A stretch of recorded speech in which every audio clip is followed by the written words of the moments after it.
বেদ বসুর মোক্ষম চালকে এবার উল্টো চাল দিল দুর্গা। হ্যাঁ প্রিভার 70 দেখা যাবে আজকের পর্বে। বিস্তারিত জানতে ভিডিওতে একটি লাইক দিয়ে পুরো ভিডিওটি দেখতে থাকুন। গল্পের শুরুতেই আমরা দেখতে পাবো জগদ্ধাত্রী কৌশিকীকে বলছে, এই কৌশিকী কি সেই কৌশিকী যাকে আমি ডিপার্টমেন্টে দেখে এলাম? যা শুনে কৌশিকী বলতে থাকে, এই জগদ্ধাত্রী কি সেই জগদ্ধাত্রী যাকে একটু আগে আমি ডিপার্টমেন্টে দেখে এসেছি? আর তখন অবাক হয়ে যায় রাজনাথ সহ সবাই। তখন রাজনাথ বলে, কৌশিকী থাম, তোদের এই ঝামেলা না এখন রাখ। দুর্গার বিয়ে, সামনে অনেক কাজ রয়েছে, তাছাড়া ম্যাগাজিন লঞ্চ হয়েছে, অনেক কাজ রয়েছে। কৌশিকী আজকে তো তুই অফিসেও গেলি না। তখন কৌশিকী বলে, অফিস যায়নি ঠিকই, কিন্তু অফিস ডিপার্টমেন্টে চলে এসেছে। বুঝতে পেরেছ কাকুমণি? অফিস ডিপার্টমেন্টে চলে এসেছে। আর এই প্রথম জাসানাল কোনো ভুল তদন্তে পা দিচ্ছে। যা শুনে জগদ্ধাত্রী বলে, না বর্দি, কোনো ভুল হতে পারে না, আমার তদন্ত কখনোই ভুল হতে পারে না। তখন কৌশিকী রাগান্বিত হয়ে বলে, তুমি একদম চুপ করো, একটা কথাও বলবে না। তখন দুর্গা অবাক হয়ে যায়, বলছে, কৌশিকী কি হয়েছে, তোদের মধ্যে কোনো কেচাল হয়েছে? তখন কৌশিকী দুর্গাকে বলে, শোন দুর্গা, তোকে এখানে আসতে হবে না, তুই যা উপরে যা, তোকে আমি গহনা পরিয়ে সাজিয়ে দিব। তখন দুর্গা বলে, না আমার তো মনে হচ্ছে কোন তোদের মধ্যে কেচাল হয়েছে। তখন কৌশিকী বলে, এটা বড়দের ব্যাপার, আমরা মিটে নেব, তুই যা উপরে যা, তোকে আমি সুন্দর করে সাজিয়ে দেবো, তারপর তুই আইভুড়ো ভাত খেতে যাবে, ঠিক আছে? তখন দুর্গা মনে একটা সন্দেহ থেকেই যায়, উপরে চলে যায় দুর্গা। তখন স্বয়ম্ভু বলে, বর্দি তুমি সাজাবে? তখন কৌশিকী বলে, হ্যাঁ আমি সাজাবো না কেন?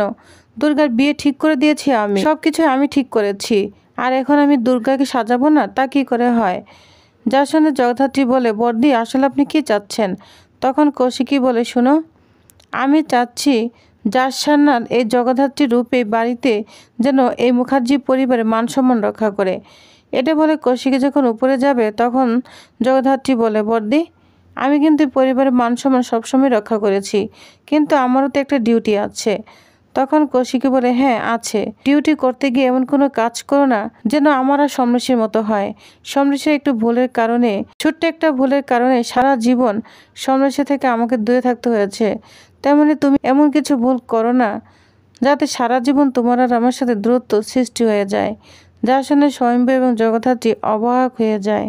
এদিকে উৎসব মুখার্জি এবং বৈদেহী জগদ্ধাত্রীকে অনেক অপমান করতে থাকে। বৈদেহী জগদ্ধাত্রীকে বলে, তুমি না ভালোই বুঝতে পেরেছ, তুমি তো জানো কৌশিকী মুখার্জি দুর্গাকে যতই উপরে উঠাক না কেন, সুতো তো কৌশিকীর হাতে রয়েছে, সেই সুতোটাই কেটে দিতে চাচ্ছ, তাই তো? তখন উৎসব বলে, মা এটা সব ওর প্ল্যান, বুঝতে পেরেছ? ইন্টেলিজেন্ট ডিপার্টমেন্টে ওর গুঞ্জন রয়েছে, ওর আইকিউ নিয়ে গুঞ্জন রয়েছে, এটা বাড়িতেও প্রয়োগ করছে, বুঝতে পেরেছ? তখন স্বয়ম্ভু বলে, উৎসব তুই ভদ্রভাবে কথা বল, তুই কি কথা বলছিস এসব?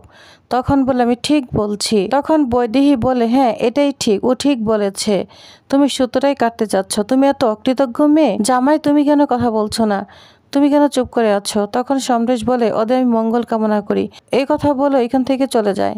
তখন বৈদেহী বলে, দেখতে পেয়েছো কৌশিকী তোমার জন্য এত করেছে, আর সমরেশ আশীর্বাদ করে যাচ্ছে, তুমি ওদের এইভাবে হ্যারাস করেছো? তুমি একটা অকৃতজ্ঞ মেয়ে, তোমার মতো অকৃতজ্ঞ মেয়ে আমি জীবনে দেখিনি। এটা বলে বৈদেহী ওইখান থেকে চলে যায়। উৎসব তখন বলতে থাকে, জগদ্ধাত্রী তুমি তোমার জীবনটাকে নষ্ট করে দিলে, সাথে তোমার মেয়ের জীবনটা নষ্ট করে দিবে। এটা বলে উৎসব ওইখান থেকে চলে যায়। তখন রাজনাথ জগদ্ধাত্রীকে বলে, জগদ্ধাত্রী তুমি কিচ্ছু মনে করো না, মন খারাপ করবে না, আমি তোমাকে ভুল বুঝিনি, আর কৌশিকীও তোমাকে ভুল বুঝিনি, বুঝতে পেরেছ? কারণ তুমি তোমার কর্তব্যের দিকে ঠিক আছো, আর কৌশিকী ওর কর্তব্যের দিকে ঠিক আছে। আমি জানি তোমরা দুজন দুজনকে অনেক ভালোবাসো, শত বাধা বিপত্তি আসলে তোমাদের দুজনের ভাঙ্গন কেউ ধরাতে পারবে না, বুঝতে পেরেছ? স্বয়ম্ভু তুমি ওর পাশে থাকো, ওকে তোমার এখন প্রয়োজন, বুঝতে পেরেছ? এটা বলে রাজনাথ এখান থেকে চলে যায়। এদিকে কৌশিকীর মা বলতে থাকে, হ্যাঁ জগদ্ধাত্রী কোনো মন খারাপ করবে না, আমিও তোমাকে ভুল বুঝিনি।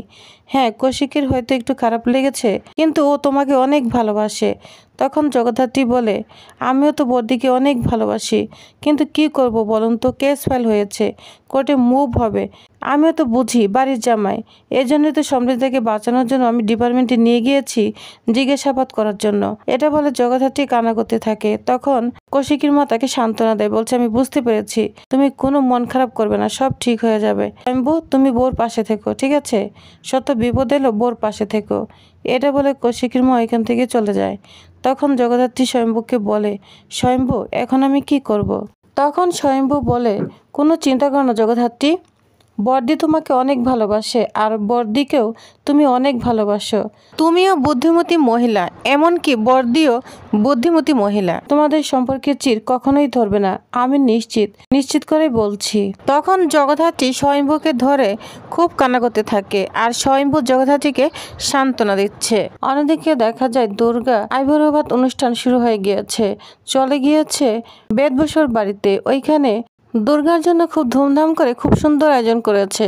সমস্ত খাবার দুর্গার সামনে আনা হয়। দুর্গা অনেক খুশি হয়ে যায়। তাকে সীমন্তিনী এবং সুভদ্রা সবাই তাকে সুন্দরভাবে খুব আপ্যায়ন করছে। তাকে বসিয়ে দেওয়া হয় আর বলছে, সীমন্তিনী বলছে, জানো তো আমি কল্পনাও করতে পারিনি তুমি আসবে।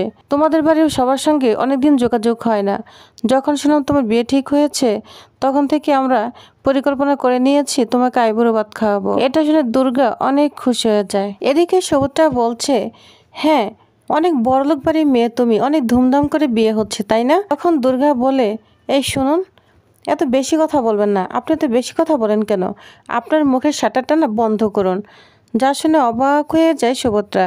তখন সীমন্তিনী বলছে, হ্যাঁ দুর্গা ঠিক আছে, তুমি কোনো কিছু মনে করো না, ও একটু না বেশি কথা বলে। তখন দুর্গা বলে, শুনুন এত বেশি কথা বলছেন কেন? আমি তো খাবো। আপনারা যদি এত বেশি কথা বলেন তাহলে আমি খাবো কখন? এখানে না আসতেই চাইনি, বুঝতে পেরেছেন? শুধু আমার মা এবং কৌশিকীর নির্দেশে এখানে এসেছি। অতএব বেশি কথা বলে বন্ধ করুন। এখন আমি খাবো, আমাকে খাওয়ানোর ব্যবস্থা করুন। আর তখন বলে, আচ্ছা ঠিক আছে, দাঁড়াও 1 মিনিট। তখনই সীমন্তিনী অলংকার বের করে, খুব সুন্দর একটা গয়না বের করে দুর্গাকে পরিয়ে দেয়। বলছে, পছন্দ হয়েছে, এটা তোমার জন্য। তখন আরেকজন একটা শাড়ি বের করে দেয়, বলছে এই শাড়িটা তোমার জন্য। তখন সুভদ্রা বলে, শোনো আমি না গরিব মানুষ, আমার না এই শাড়ি অলংকার দেওয়ার মতো সামর্থ্য নেই। তখন দুর্গা বলে, হ্যাঁ নেই তো, কিন্তু মনও নেই তাই না? ঠিক বলছি তো, আপনার মন না একদম ভালো নয়, আপনি একজন অত্যন্ত খারাপ মানুষ। দুর্গার ভাষায় কথা বলতে থাকে, তুমি কি ভাষায় কথা বলছো? তখন দুর্গা বলে, যাই হোক, আচ্ছা দেখে তো এখন আপনারা আমাকে কি খাওয়াচ্ছেন, কি কি এনেছেন? তো অনেক রকম আইটেম দেখে দুর্গা অবাক হয়ে যায়, বলছে, হ্যাঁ সব আইটেম তো ঠিক আছে, তাহলে চাটনি কোথায়? তখন সুভদ্রা বলে, ও চাটনি আনতে ভুলে গিয়েছি, আচ্ছা আমি নিয়ে আসি। তখন বেদবসু বলে, তুমি বসো, আমি নিয়ে আসছি চাটনি। এদিকে চাটনি আনতে গিয়ে বেদবসু সেই খাবারে বিষ মেশাতে থাকে। এদিকে সমরেশ চলে আসে। সমরেশকে দেখে দুর্গা খুশি হয়ে যায়। তখন সীমন্তিনী বলে, সমরেশ দা এসেছো, ভালো হয়েছে। তখন বলে, আসতেই তো হবে, দুর্গা এবারে ভাত খাবে, আর আসবো না তা কি করে হয়? তখন সমরেশকে দেখে দুর্গা খুশি হয়ে যায়, বলছে, দুর্গা নে ভাত খেয়ে নে। তখন দুর্গা বলে, তোমরা যদি সবাই তাকিয়ে থাকো তাহলে আমি কিভাবে খাবো? আমার তো লজ্জা লাগে না কি? তখন সমরেশ বলে, কি বলছিস, ঠিক আছে আমার সরে যাচ্ছি, তুই খেয়ে নে। তখন দুর্গা বলে, সরার দরকার নেই, তোরা সবাই এখানেই থাক, আমি খেয়ে নিচ্ছি। তখনই দেখা যায় জগদ্ধাত্রী ফোন দেয়, বলছে, দুর্গা খাওয়া দাওয়া হচ্ছে? তখন দুর্গা বলে, হ্যাঁ খাওয়া দাওয়া হচ্ছে, তবে জানিস তো এখানে 2 জন না কেজরা আছে। এখন বুঝতে পারছি কৌশিকী কেন এই বাড়িতে আসেনি। কেজরা আছে, বুঝতে পেরেছিস? যাকে বলে 3 ছক্কা পুট। কথা শুনে তো জগদ্ধাত্রী অবাক হয়ে যায়। তখন বলে, শোন, যাই হোক না কেন ঠিকমতো ভালোভাবে খাওয়া দাওয়া করবি এবং তাদের সঙ্গে সময় কাটিয়ে তারপর ঠিকমতো চলে আসবি, বুঝতে পেরেছিস? তখন দুর্গা ঠিক আছে বলে রেখে দেয়। এদিকে দুর্গা আইবুড়ো ভাত খেতে থাকে। তো সবগুলো আইটেম খেয়ে ফেলেছে, কিন্তু চাটনি যখন খাবে তখন দুর্গা আগেই বুঝতে পেরেছে এর মধ্যে কোনো চাল রয়েছে। তখন বেদবসুকে দুর্গা বলে, আচ্ছা এই চাটনিটা যদি আমরা 2জন শেয়ার করে খাই। যা শুনে বেদবসু অবাক হয়ে যায়। তো প্রিয়বাস, তাহলে আপনাদের কি মনে হয় এবার বেদবসুকে দুর্গা ধরে উচিত শিক্ষা দিবে? তো কি হতে চলেছে নেক্সট আকর্ষণীয় পর্বে জানতে অবশ্য আমার সাথেই থাকুন। ধন্যবাদ।